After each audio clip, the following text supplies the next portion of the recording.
عرفے کا جو روزہ ہوتا ہے اس کے اندر بہت سارے لوگ سوال کرتے ہیں کہ عرفے کی تاریخ میں یہاں اور وہاں فرق ہوتا ہے،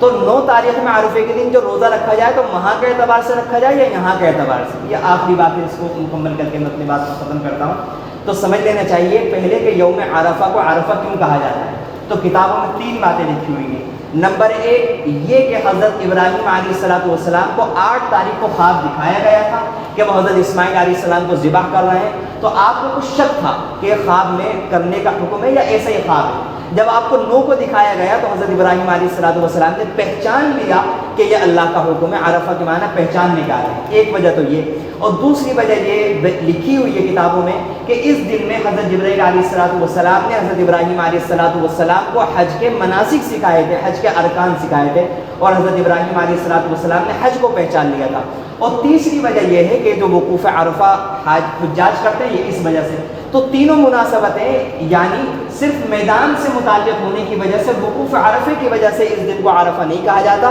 تینوں نسبتوں کی وجہ سے اس لیے علماء نے لکھا کہ اس کے اندر ہر جگہ کے مقام کا اعتبار ہوگا، جو انسان جہاں رہتا ہے اس دن کا اعتبار سے روزہ رکھے۔ مثال کے طور پر ہمارے یہاں جب 9 تاریخ ہوگی تو وہاں 10 تاریخ ہوگی، تو ہمیں اپنے یہاں کی 9 تاریخ کے اندر روزہ رکھنا ہے، اور جو 1 سال پچھلا اور 1 سال اگلے کے جو گناہوں کے کفارے کی جو اللہ کے نبی نے اس روزے پر جو امید ظاہر کی ہے وہ ہمیں 9 تاریخ کا اپنے یہاں کے اعتبار سے روزہ رکھنے پر یہ فضیلت حاصل ہو جائے گی۔ اللہ رب العزت ان تمام باتوں پر ہمیں عمل کرنے کی توفیق نصیب فرمائے، آمین۔